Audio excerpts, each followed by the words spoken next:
Jenny, ba't umiiyak ka? Ha? Dok, ano po bang nangyayari sa kapatid ko? Bumagsak siya sa circuit 3. Severe mental and physical exhaustion, burnout. Ngayon, comatose state siya. Hindi namin alam kung kailan siya magigising. Ano po man ang pinagsasabi nyo? Okay naman ako ah. May exam pa ako sa machines bukas. Doc, I can feel my legs, my toes, my knees, my shoulder, my head. Jenny, ano ba ginagawa mo? Doc, eto ako, nurse.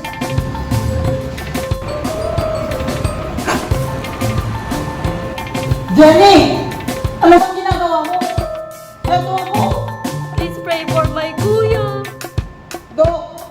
Nurse!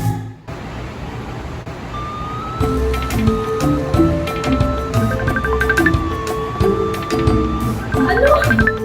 Sige, papunta na ako dyan.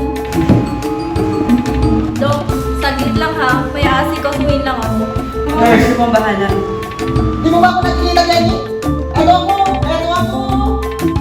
Jenny! Jenny!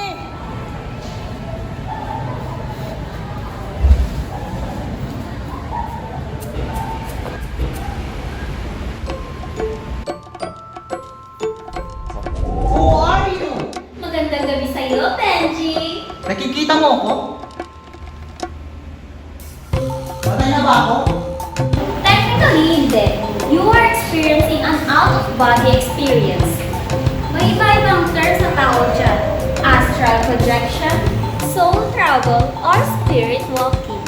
So, may chance pa ako? 50-50. Either makabalik ka, or tuluyan kang magiging magna. Magna cum laude? Magna 9 years. Pero pangit ang mindset na okay lang bumagsak. Yung okay lang, engineering naman. Pero ganun naman talaga, di ba? Lahat naman kami hirap. Eh bakit parang ang bigat?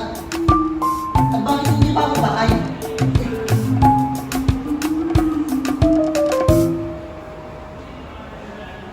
May mga unfinished business ka pa.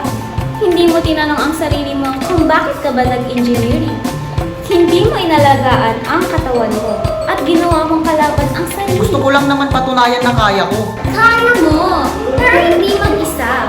Engineering is about solving problems, pero hindi pagiging So, anong mag-isa. kailangan ko para makabalik? Tawan mo ang mindset na pagbagsak tapos na.